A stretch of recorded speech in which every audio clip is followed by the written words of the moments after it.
মহারাজ, এই যুদ্ধের ময়দানে এই শিশু বাচ্চাকে নিয়ে আসা কি ঠিক হলো? মন্ত্রী, এ আমার একমাত্র উত্তরসূরি। একে জন্ম দিতে গিয়ে আমার প্রিয় রানী আমাকে ছেড়ে চলে গেছে। তাছাড়া রাজা ভানু সিং মোটেও ভালো মানুষ না। সে যে মহল আক্রমণ করবে না তার কি কোনো নিশ্চয়তা আছে? তার চেয়ে আমার পুত্র আমার কাছে বেশি নিরাপদ।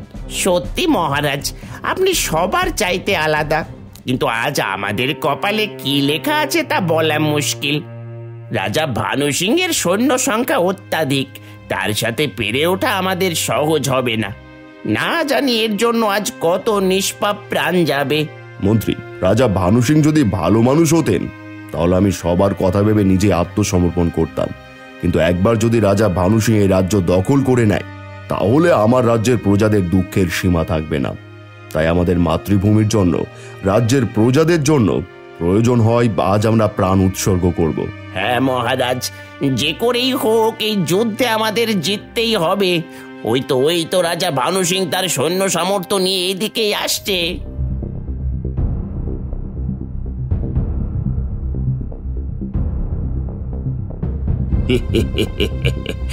কে রাজা বিমল দত্ত, এসে গেছো? শোনো, তোমাকে আমি একটা সুযোগ দিচ্ছি। তোমরা সেনাদের নিয়ে আমার কাছে আত্মসমর্পণ করো, তাহলে প্রাণ ভিক্ষা পাবে। নয়তো এই যুদ্ধের ময়দান থেকে কেউ তোমরা বেঁচে ফিরতে পারবে না। রাজা ভানু সিং, তোমাকেও আমি একটা সুযোগ দিচ্ছি। তোমার সেনাদের নিয়ে এখন এখান থেকে চলে যাও, তাহলে বাঁচতে পারবে। নয়তো আমরা আমাদের মাতৃভূমি রক্ষা করার জন্য কারো প্রতি মায়া দেখাবো না। তুমি পাগল হয়ে গেছো রাজা বিমল দত্ত। আমার সেনা সংখ্যা দেখেছো? আমি চাইলে এক মুহূর্তের মধ্যে তোমার সেনা সহ তোমাকে উপরে পাঠিয়ে দিতে পারি। তাহলে আর দেরি কিসের? দেখি কে কি করতে পারে। এইভাবে যুদ্ধ করবে? কোলের বাচ্চাটাকে কোথাও রেখে এসো। আমার আবার বাচ্চাদের মারতে ভালো লাগে না। পারলে মেরে দেখাও।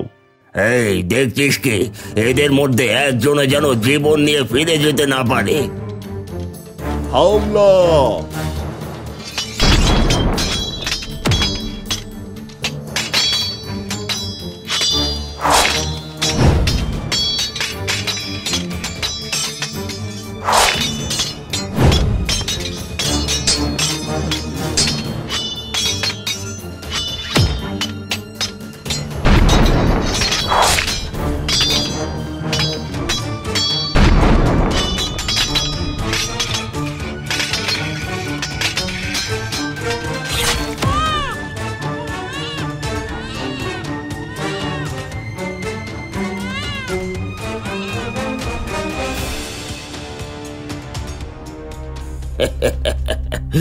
রাজা বিমল দত্ত শেষ।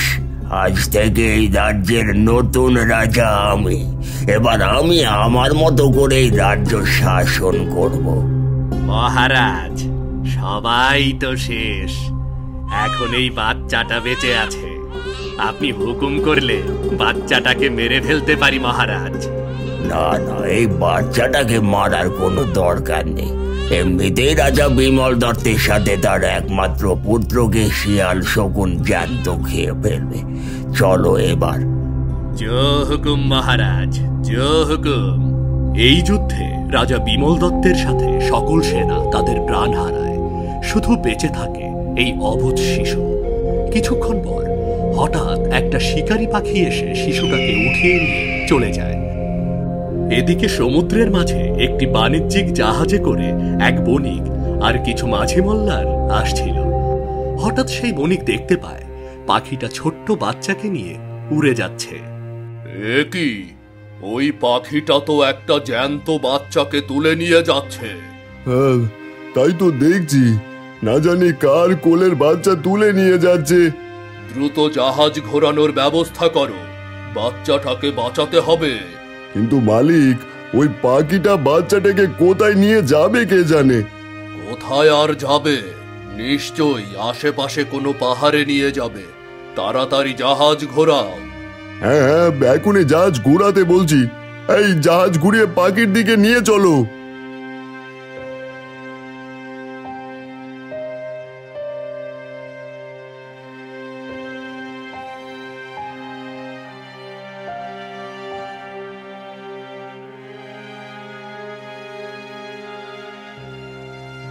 মালিক, পাখিটা তো বাচ্চাটাকে এই পাহাড়ের উপর নিয়ে গেছে, এখন কি করবেন?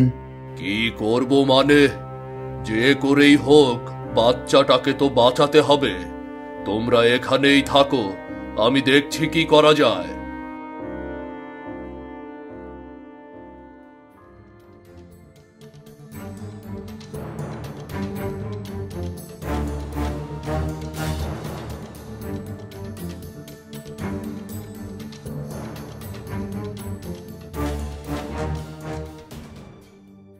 এই তো বাচ্চাটা এখানেই আছে, আর বাচ্চাটার কোনো ক্ষতিও হয়নি। যাই, বাচ্চাটাকে নিয়ে যাই।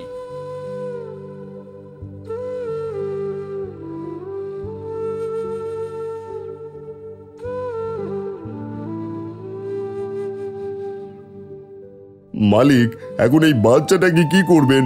এই বাচ্চাটার মা বাবাকে তা তো কেউই জানে না। আপাতত এখন থেকে আমার কাছেই বড় হবে। আমরা তো সব রাজ্যে বাণিজ্য করি। যখন এর বাবা মায়ের পরিচয় পাব, তখন এর বাবা মায়ের কাছে ফিরিয়ে দেব। এতদিনে বণিক পুত্র হয়ে থাকবে। ঠিক আছে, তাহলে তো তার একটা নাম রাখা দরকার। এবার এর একটা নাম রাখুন। হ্যাঁ, আজ থেকে এর নাম দুঃখীরাম।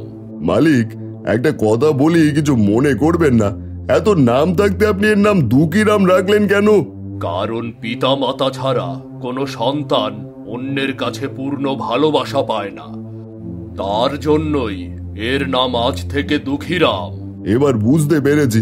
এখন বলুন, আমরা কোন রাজ্যে বাণিজ্যের জন্য রওনা হব? সোজা দক্ষিণ দিকে যাও। প্রথমে যে রাজ্য পাওয়া যাবে, আমাদের গন্তব্য সেখানেই হবে। যা, সোজা দক্ষিণ দিকে নাও। বণিক ছোট্ট বাচ্চার প্রাণ বাঁচিয়ে তাকে কাছে রাখে। ধীরে ধীরে বাচ্চাটা বণিকের কাছে বড় হতে থাকে। বণিক দুঃখীরামকে যুদ্ধ কৌশল থেকে শুরু করে সকল শিক্ষা দিতে থাকে। আস্তে আস্তে কেটে যায় 25টা বছর। এখন দুঃখীরাম যুবক হয়ে গেছে। এদিকে হঠাৎ বণিক এক দুরারোগ্য ব্যাধিতে আক্রান্ত হয়ে মৃত্যুশয্যায় চলে যায়। বাবা দুঃখীরাম, আমার আর বেশি সময় নেই। আমি খুব তাড়াতাড়ি তোমাদের ছেড়ে চলে যাব। তবে মরে যাওয়ার আগে তোমাকে কিছু কথা বলতে চাই। এ কি বলছো বাবা? তোমার কিছুই হবে না, কিছুই হবে না তোমার। তুমি সুস্থ হয়ে যাবে। না, আমি আর সুস্থ হব না। তবে মরার আগে তোমাকে একটা কথা বলে যাই। তুমি আমার নিজের সন্তান না। আমি তোমায় কুড়িয়ে পেয়েছি। তোমাকে কুড়িয়ে পাওয়ার পর তোমার মা বাবাকে অনেক খুঁজেছি, কিন্তু কোথাও পাইনি। তাই তোমাকে নিজের সন্তানের মতো মানুষ করেছি। এসব কি বলছো বাবা? এ হতে পারে না, এ হতে পারে না। তুমি আমার বাবা। না, আমি তোমার বাবা না। তবে আমার সমস্ত সম্পদ তোমার নামে করে দিয়েছি। আমি মরার পরে তুমি পারলে তোমার পরিচয় খুঁজে বের করো। তোমার বুকের ওপরে যে চিহ্ন আছে, সেই চিহ্নই একমাত্র পারবে তোমাকে তোমার পরিচয় খুঁজে দিতে। আহ আহ আহ না বাবা, তোমার কিছুই হবে না। তুমি আমাদের ছেড়ে চলে যেতে পারো না বাবা, চলে যেতে পারো না।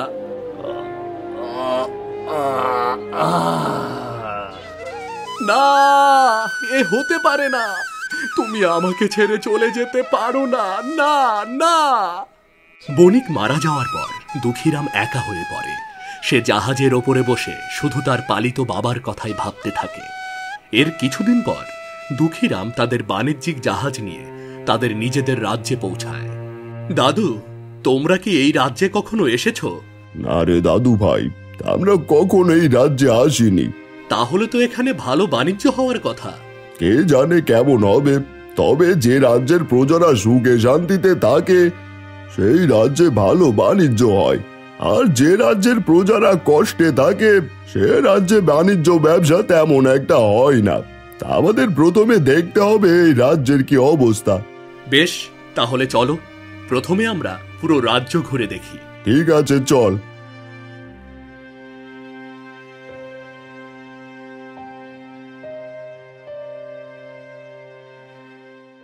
আর মাইরো না, আর মাইরো না। মারবো না? তোরা মহারাজের হুকুম ছাড়া জমি চাষ করছিস, তোদের তো মার খেতেই হবে। জমি চাষ না করলে খামু কি? আর মাইরো না। কি খাবি সেটা তোরা জানিস, কিন্তু কোন সাহসে মহারাজের জমি চাষ করতে এসেছিস? মহারাজ তো জোর করে আমাদের জমির কাগজ নিয়ে গেছে, এখন আমরা জমি চাষ না করলে খাবো কি? কি খাবি? মার খা। মহারাজের জমি মহারাজ নেবে না তো কে নেবে? তোরা এবার মার খা। মেরো না, মেরো না। এ কি, তোমরা এদের দুজনকে এভাবে মারছো কেন? মারছি কেন? তোকে কি সেই কৈফিয়ত দিতে হবে নাকি? আর তুই কে? তোর সাহস হয় কি করে রাজার কর্মচারীদের কাছ থেকে কৈফিয়ত চাইতে? আমি এক বণিক, এই রাজ্যে বাণিজ্য করতে এসেছি। তাহলে তোর কাজ তুই গিয়ে কর, আর আমাদের কাজ আমাদের করতে দে। এই দুকিরাম, চল তো। আমরা এই রাজ্য নতুন, এখানকার কিছুই জানি না। চল এখান থেকে।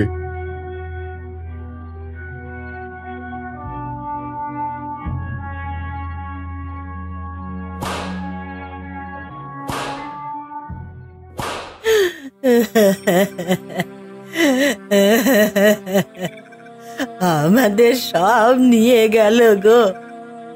এতদিন সব কিছু নিয়েও স্বাদ মেটেনি, আজ শেষ সম্বলটুকুও কেড়ে নিয়ে গেল। কেঁদো না, এমন হওয়ারই ছিল। আমাদের সুখ তো 25 বছর আগেই উঠে গেছে, এখন বাকি জীবনটা কষ্ট করে কাটাতে হবে, আর কখনো সুখের মুখ দেখা হবে না।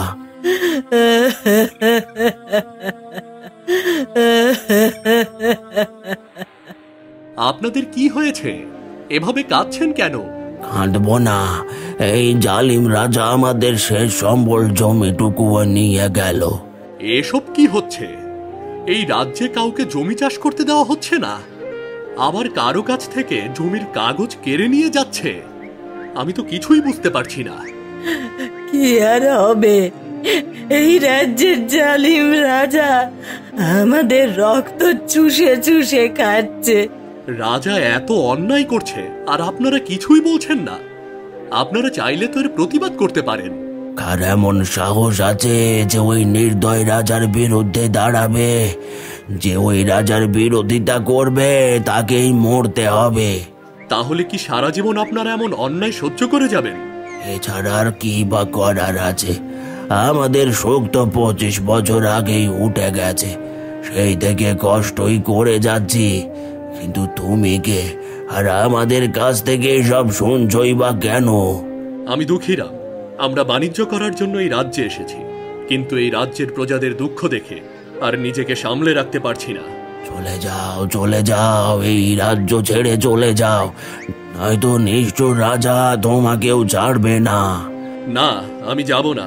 এই নিষ্ঠুর রাজার হাত থেকে সবাইকে মুক্ত না করে আমি কোথাও যাব না। এই দুকিরাম, তুই কি বলছিস এসব? আমরা সামান্য বণিক, আমরা কি করে এত শক্তিশালী রাজার বিরুদ্ধে লড়বো? হ্যাঁ, তুমি একা পারবে না, চলে যাও, এই রাজ্য ছেড়ে চলে যাও। শুনুন, শুনুন, শুনুন, আগামীকাল জমি চাষের ব্যাপারে মহারাজের ঘোষণা শোনানো হবে। যারা মহারাজের জমি চাষ করতে ইচ্ছুক তারা সবাই উত্তর পাড়ার বড় গাছটার নিচে হাজির হবেন। শুনুন, শুনুন, শুনুন সবাই। ওগো, জমি কেড়ে নিয়ে আবার জমি চাষ করতে দেবে বলছে। না জানি এবার আবার সবাইকে কোন বিপদে ফেলবে। হ্যাঁ, নিশ্চয়ই রাজা আবার নতুন করে আমাদের ওপর জুলুম করবে। আবার নতুন করে কি জুলুম করবে? কি জুলুম করবে জানতে চাইলে কাল এসে নিজে কানে শুনে যেও। ঠিক আছে, কাল তোমাকে আসতেই হবে, নয়তো গ্রামের সবাইকে একসঙ্গে পাবো কি করে। ঠিক আছে, চলো দাদু, এবার আমরা যাই। হ্যাঁ হ্যাঁ, চল।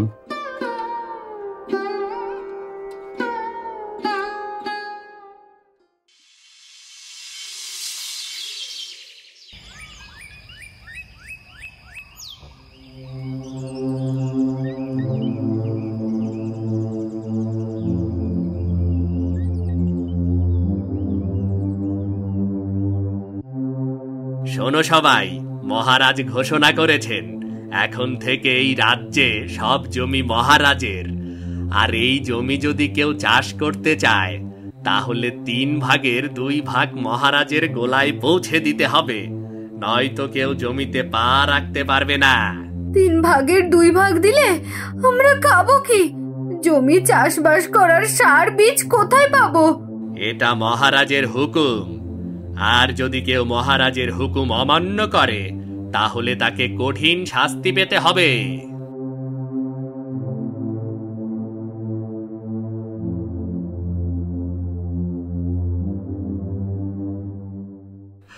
এইবার আর বাঁচার কোনো রাস্তা রইল না, এবার সবাইরে না খাইয়াই মরতে হইব। আমাদের তো অনেক আগেই মরে যাওয়া উচিত ছিল, শুধু শুধু এই রাজার অন্যায় সহ্য করার জন্য বেঁচে আছি। যাও যাও, সবাই বাড়ি যাও, রাজার হুকুম তো কেউ অমান্য করতে পারবো না। দাঁড়ান, কেউ যাবেন না। এ কি, তুই সবাইকে দাঁড় করাচ্ছিস কেন? আমাগর দাঁড়াইতে বলতাছো কেন? তাছাড়া তুমি তো এই রাজ্যের কেউ না। মনে করুন আমিও আপনাদের মতো একজন। আপনাদের একটা কথা জিজ্ঞেস করতে চাই, আপনারা এভাবে প্রতিদিন মরছেন কেন? এর চাইতে এর প্রতিবাদ করে একদিনে মরে যেতে পারেন না? কি করে প্রতিবাদ করব? আমাদের নিয়ে প্রতিবাদ করার মতো যে কেউ নেই। আমাদের যিনি ভালো রাখতেন, আমাদের রাজা বিমল দত্তের পরিবারের তো আর কেউ জীবিত নেই যে তাকে নিয়ে আমরা প্রতিবাদ করব। এখন এই ভয়ঙ্কর রাজার বিরুদ্ধে কে প্রতিবাদ করবে? তাতে কি হয়েছে? আমি আপনাদের হয়ে প্রতিবাদ করব। এসব তুই কি বলছিস? তুই প্রতিবাদ করবি কেন? চল আমরা এই রাজ্য ছেড়ে চলে যাই।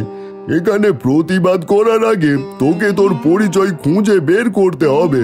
হ্যাঁ, চলে যাও, আমাদের জন্য তোমার প্রাণ হারাতে হবে না, তাছাড়া তোমার কথা কেউ শুনবে না। হ্যাঁ হ্যাঁ, চল তাড়াতাড়ি চল। না, আমি যাব না। যাবি না? দেখাচ্ছি।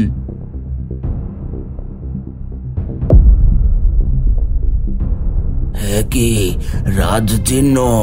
রাজচিহ্ন?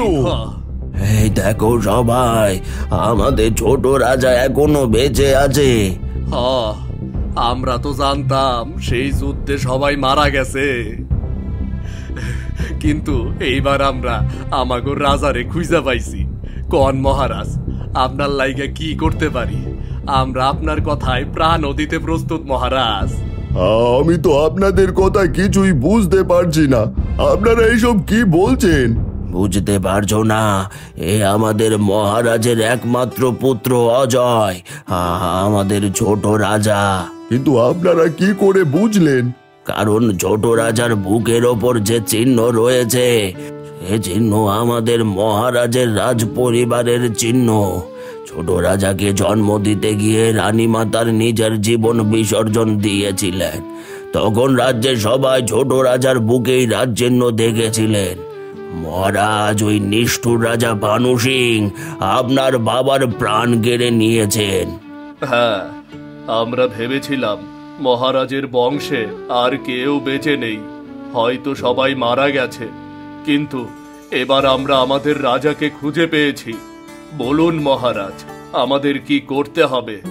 আমরা আপনার কথায় প্রাণ দিতে প্রস্তুত। হ্যাঁ, এখন আপনি যা বলবেন এই রাজ্যের সবাই তাই শুনবে। আপনি শুধু হুকুম করুন। আমি আমার পরিচয় খুঁজে পেয়েছি। এখন আমি এই অত্যাচারী রাজার হাতে আপনাদের নির্যাতিত হতে দেব না। আমি এই রাজাকে মেরে আমার পিতার হত্যার প্রতিশোধ নেব, আর এই রাজ্যের সবাইকে মুক্ত করব। এবার বলুন, এই রাজার সেনা সংখ্যা কত? পূর্বে অনেক ছিল, কিন্তু তার এমন নিষ্ঠুর আচরণে সব সেনা পালিয়ে গেছে। এখন সে সামান্য কিছু নির্দয় সেনা দিয়ে তার রাজ্য পরিচালনা করে। তার মানে আমরা সবাই ঐক্যবদ্ধ হলে আমাদের জয় নিশ্চিত।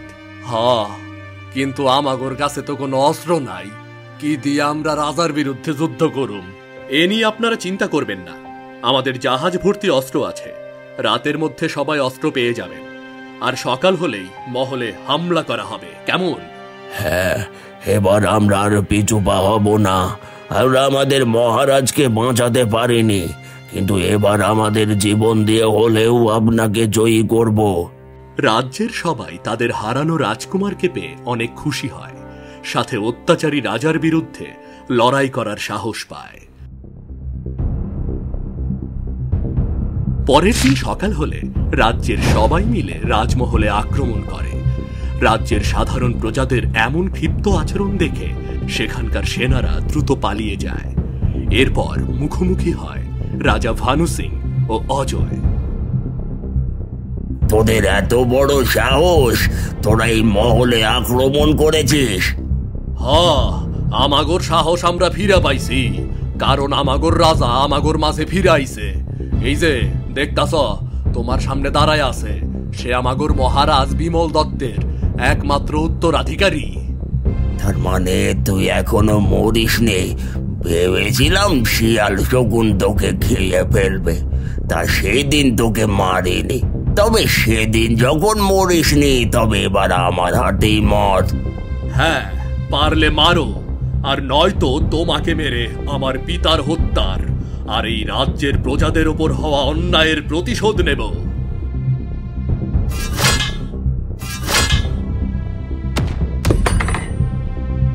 এবার বলো, তোমার পাপের শাস্তি তুমি কিভাবে পেতে চাও? আমার জীবনে কেউ আমাকে হারাতে পারেনি, তুই একমাত্র আমাকে হারিয়েছিস। এবার আমাকে মেরে ফেল। না, আমি তোমার মতো নির্দয় না, আমি তোমাকে মারব না। তবে তোমাকে চিরদিন অন্ধকার কারাগারে বন্দি করে রাখবো, যাতে তুমি বুঝতে পারো এতদিন এই রাজ্যের প্রজাদেরকে তুমি কত কষ্টে রেখেছ। অজয় তার বাবার রাজ্য ফিরে পেয়ে রাজা ভানু সিংহকে অন্ধকার কারাগারে বন্দি করে। তারপর অজয় রাজ্যের সব প্রজাদের জমির কাগজ ফিরিয়ে দেয়। এরপর অজয় সিংহাসনে বসে রাজ্য পরিচালনা করতে থাকে, যার ফলে রাজ্যের প্রজারা আবারও সুখে শান্তিতে বসবাস করতে থাকে।